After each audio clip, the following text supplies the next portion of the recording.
Assalamualaikum. Good morning or good evening, whenever you are listening to this lecture.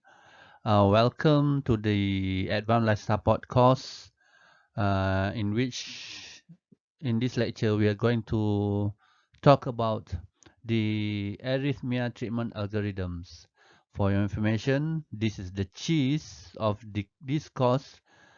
In order to get through this course, you need to understand, you need to remember, you need to memorize the algorithms.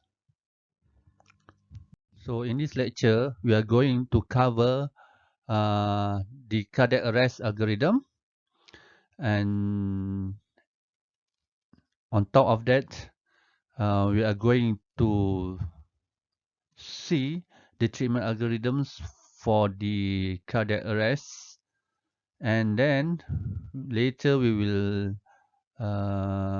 look the Tachy and Bradyarrythmia and the principles of its management. Generally, in cardiac arrest, we divide cardiac arrest into two. One is shockable rhythm and one is non-shockable rhythm. And the shockable rhythm is DVF, D pulses VT, whereas the non-shockable rhythm is the PA and asystole. So whenever you are given this scenario pertaining examples, patient came in unconscious, eh, please be calm. Start, even though this is an advanced course, advanced life support course, but always start with your basic life support course. And remember your DRS ABCD. Yes, you check with your D danger. You check for responsiveness. Hello, hello, Mister, are you okay? And you shout for help. As somebody is collapsed, please bring the defib. And then uh, you assess the airway, look for the breathing, and if there is no breathing, you initiate the chest compression. This is the most important initiation in this algorithm. Next, you will attach the cardiac monitor, and once the cardiac monitor is attached, stop the chest compression to analyze the rhythm. So this is pitfalls number one. Okay, the common mistake is people analyze the rhythm while doing chest compression. So please stop the chest compression, analyze the rhythm. Remember, in high quality CPR, you are allowed to withhold the chest compression not more than 10 seconds. Mean that within 10 seconds, you need to be able to recognize the rhythm. So let's say once you analyze the rhythm and you saw that the rhythm is asystole, first thing, continue the chest compression and do everything in the next 2 minutes. In ALS, when we say do everything in the next 2 minutes, means that it's the IV access, and means the intubation, the airway management to be done at the first 2 minutes after you recognize the non-shockable rhythm. During the 2 minutes, you must emphasize and ensure that the high quality CPR was given. Adrenaline 1 milligram every 3 to 5 minutes and should be given during this time, and then you continue the chest compression until you completed the first 2 minutes. Once the first 2 minutes finish, then you withhold the chest compression, analyze the rhythm and feel for the pulse. And if the rhythm is still PA or asystole, and continue the chest compression for the next 2 minutes. During this time, you're going to look and treat for the reversible causes. I give another examples. A patient come in with chest pain, and on the way to the hospital, the family member noticed that the patient become unresponsiveness, and upon arrival to emergency department, and you initiate the basic life support. eh? You make sure there's no danger. You check for the responsiveness. Hello, hello, encik sedar ke? And then you shout for help. Eh? Tolong bawa defib, and you head tilt chin lift the patient, scan for the breathing, and if there is no breathing, you initiate chest compression. And then somebody will attach the cardiac monitor. Once the cardiac monitor is attached, and you stop the chest compression and analyze the rhythm.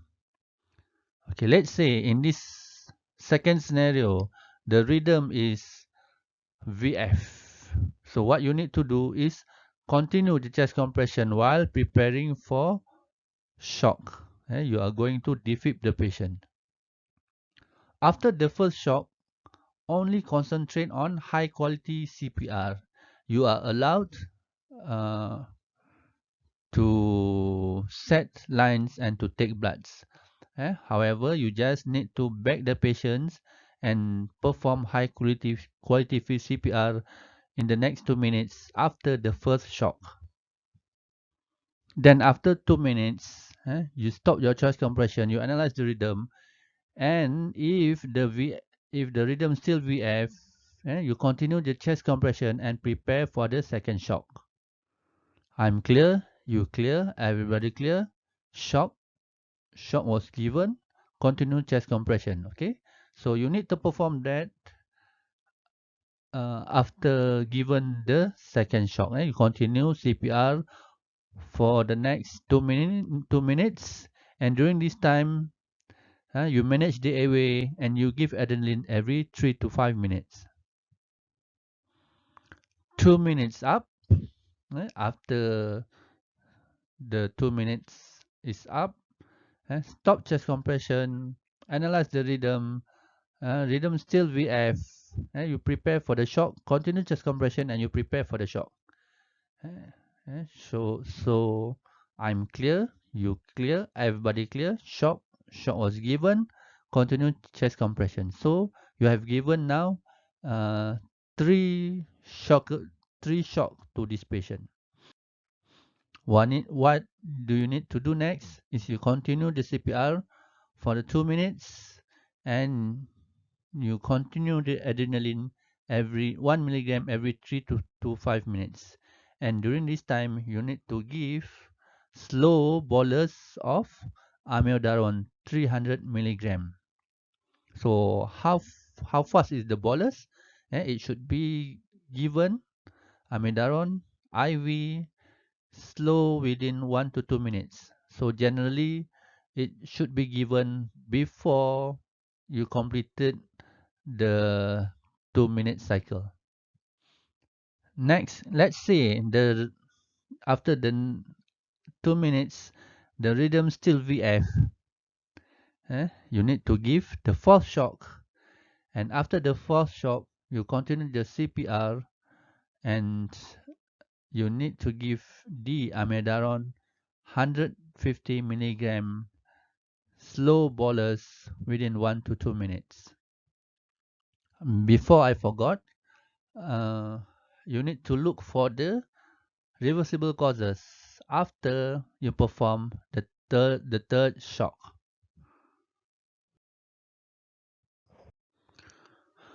So during your resuscitation, you must be seen performing this high quality CPR. You must mention that you ask your assistant to push hard and push fast, minimize interruptions, avoid excessive ventilation, and you need to rotate the compressor every 2 minutes or sooner if the compressor fatigue, and if no advanced airway 3 to 2 compression ventilation ratio, and confirmation of the intubation by capnography if there is. And in order to pass this course, you need to know the shock energy for defibrillation, which is biphasic, depends on the manufacturer recommendation. Commonly, we start with 200 joules, and some manufacturer will ask you to escalate from 200 to 300 to 360, but some manufacturer will recommend 200 joules as the uh, shock energy. Whereas if you are still using the monophasic, you need to shock with the energy of 360 joule. The only drugs given during cardiac arrest is your adrenaline and your amiodarone. Definitely you need to know both. And it is important for you to manage the airway in the cardiac arrest. And remember, you should only intubate early in patient with non-shockable rhythm. Whereas in shockable rhythm, you need to shock the patient first and give high quality CPR. And the aim of our resuscitation is to the return of spontaneous circulation. Whereas we get the patient pulse and blood pressure, and of course, if we have entitled CO2, all those things, then we can use that as the measurement of a successful resuscitation. I will talk about the reversible cause later. So again, eh, uh, in shockable rhythm, remember the first thing is you need to give shock to the patient. But while you are preparing for your shock, you must initiate the CPR, and the during after the first shock, you concentrate on the high quality CPR. Okay, this is the pitfalls number 2. Most of the time, people want to straight away jump to managing the airway. According to algorithm, you must concentrate on the high quality CPR. Only after the second shock, eh, you intubate and you give your adrenaline. And not to forget, after the third shock, eh, on top of your adrenaline, don't forget your amiodarone slow infusion. And during this time, you need to look for the reversible causes.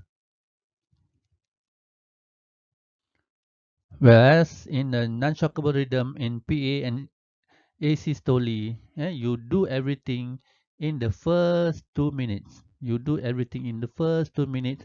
When I say everything in the first 2 minutes, means it's your IV line, it's your intubation, it's your adrenaline, and of course, definitely you must initiate the chest compression as soon as possible. And after you completed 2 minutes, you check for the rhythm. If it's still non-shockable rhythm, you continue the chest compression and you treat the reversible causes. Okay, let's discuss about the reversible causes. So basically, reversible causes comprise of H and T's. Always remember why it is called reversible causes, because once you you noted the cause, you need to do something to it. You need to do something to it, because it is a reversible. If you fail to identify the reversible causes, or in case if you fail to take action on the reversible causes, it might delay the ROSC, or patient might succumb. Okay, so what are the reversible causes? First is the hypovolemia. You check whether is the IV drip running, is patient dehydrated, any bleeding. If everything goes well, then you check whether patient is hypoxic. Is the oxygen connected? How's the bagging? Is the chest rise? Later only then you ask for the blood result, the VBG or the ABG. You must know what you're looking for. You're looking for acidosis. eh, Means that if you encounter acidosis, you might need to give sodium bicarb to the patient. And next is either hypo or hyperkalemia. If hypokalemia, you need to give KCl to the patients. If patient is hyperkalemia, you need to give your lactic cocktail. However, in this course, it's not enough just to mention lactic cocktail. You must know what is lactic cocktail is. Next, hypothermia. You need to check the temperature. And then we go to the TIS, tension pneumothorax. You must be seen performing the inspection or the examination of the trachea. You need to check whether the trachea is central or not, whether you need to perform percussion to check whether the lung is hyperresonance, and ask yourself how's the air entry. Next of the reversible causes is cardiac tamponade. Of course, during resuscitation, it's very difficult to recognize the back striate. However, you may ask for ultrasound to look for the cardiac tamponade. Toxins, mainly you need to get the history from the witness. So during the resuscitation, you call the witness, the family members, or the friends of the victims of the patient. You ask for history of toxins. Thrombosis pulmonary is basically PE, pulmonary embolus. So you ask about history, risk factor, and ultrasound might help. And next, the final reversible causes is the thrombosis coronary, of course, where the patient having myocardial infarction. And basically, it's from the history, and if you have the ECG prior to patient arrested. So next is the post-resuscitation stabilization. So basically, post-resuscitation stabilization, we start from the head to toe, and means you need to close the patient's eye using iPad, put rice tube, check the ETT whether it's inside to, do the chest X-ray, do the ECG, take blood pressure. Eh? If the BP is low, you patient might require inotropic support. On top of that, you need to probe out the patient 30 degrees, put peptic ulcer prophylaxis, give peptic ulcer prophylaxis, and insert the CBD, and keep and maintain strict glucose control between 4 to 6 millimole per liter. Keep monitoring the clinical signs. However, evidence showed that we try to keep patient hypothermic between 32 to 34 degrees Celsius for VF, or for non-VF arrest for 12 to 24 hours. Some of you might ask why we did not initiate this. Because in our setting, if we start the uh, management will not be continue. All right. So, but however, we need to try our best to keep the temperature low. Patient should not be feverish. All right. So next we'll go to the Tachy and the Brady algorithm, the Bradycardia and the Tachycardia. So next is Bradycardia. So in bradycardia is defined when the heart rate is less than 60. So that is bradycardia. However, If the heart rate is less than 50, most of the time patient will have bradyarrhythmia. So what you need to do when patient having bradyarrhythmia, you need to assess the patient clinically. On top of that, you ensure that the airway is pattern, oxygen supplement is there, the patient on cardiac monitor, you establish the IV access, you perform the 12-lead ECG. And next, you assess the hemodynamic instability. What is hemodynamic instability? And you ask the patient from head downwards. You check for altered mental status. You ask the patient, you check whether the patient is alert, conscious, or confused. Next, you ask whether the patient having chest pain or patient having acute shortness of breath. Next, you check the BP. You look whether the patient is hypotensive or not. And finally, you feel for the peripheries. If patient have cold peripheries, it is associated with hypotension if the BP is low. So if you have patient with bradyarrhythmia with no hemodynamic instability, you just monitor and observe the patient in CCU. Whereas if you have bradyarrhythmia patient with hemodynamic instability, you need to initiate treatment. So what treatment for bradyarrhythmia is atropine 0.5 milligram up to 3 milligram. So you give 0.5 milligram, you wait for a while, about 30 seconds to 1 minute. If patient is not respond, you add on another 0.5 milligram. You wait for 30 seconds to 1 minute.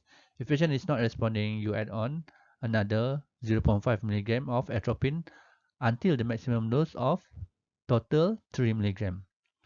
Next, if the atropine fails, you can choose whether you want to start IVI dopamine infusion or IVI adrenaline infusion. If it's failed, next in our hospital, we can perform the procedure called transcutaneous pacing. Okay, we are going to teach you about transcutaneous pacing during the skill stations, and after that we are going to transfer the patient out for expert consultation and for transvenous pacing. So next is tachyarrhythmia.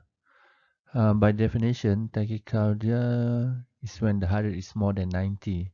However, if the heart rate is more than 150, most probably there is tachyarrhythmia.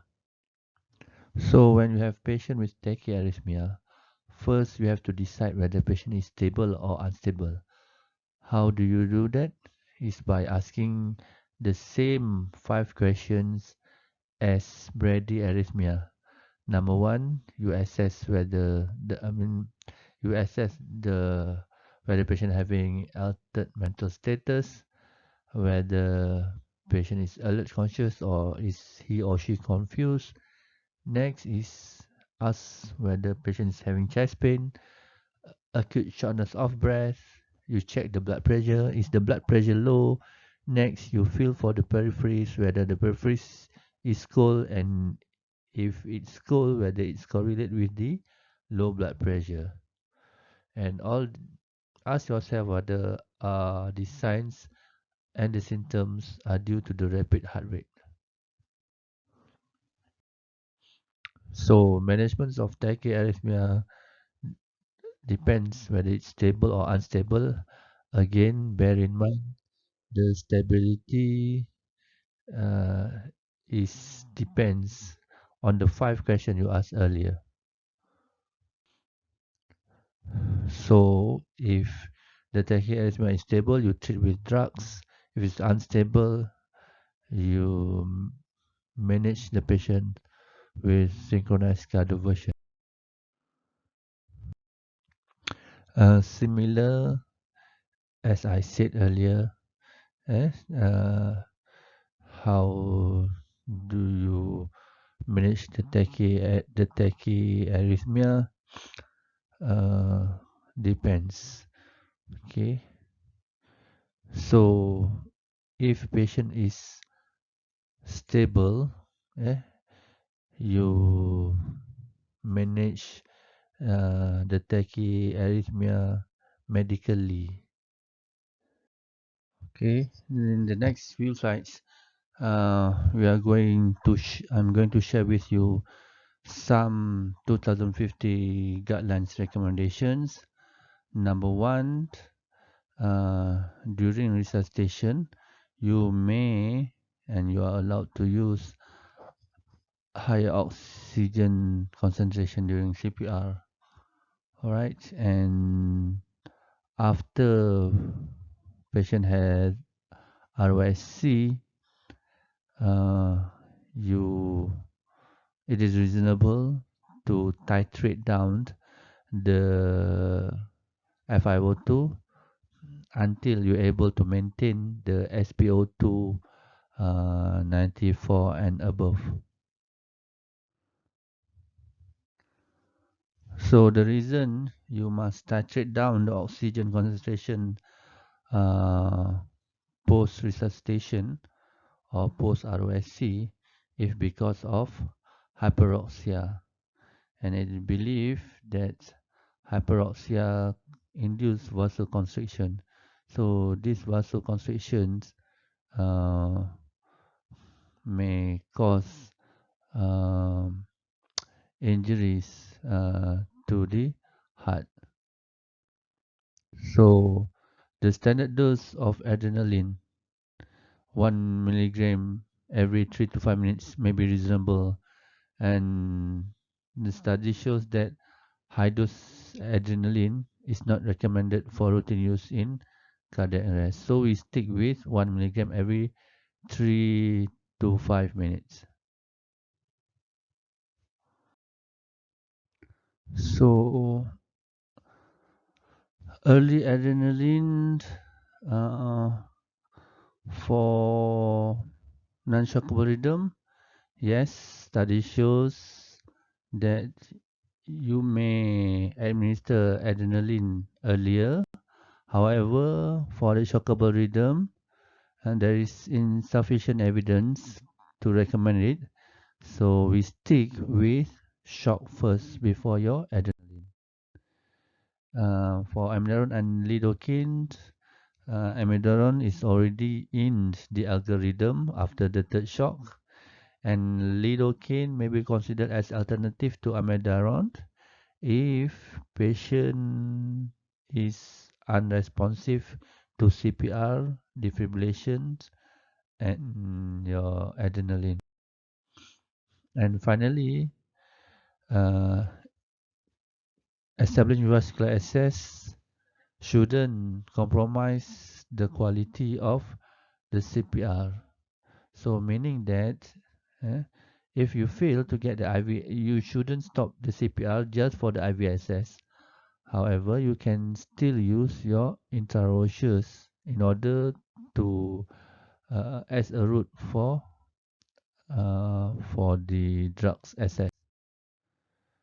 So next is focus echocardiographic evaluation in life support, which is field protocol. So for field protocol, you need to have the knowledge, and when you are doing ultrasound during the resuscitation, uh, you should not interfere with the cardiac arrest treatment protocol. So this is just as an adjunct. So it helps you to detect cardiac tamponade. It helps you to suspect PE.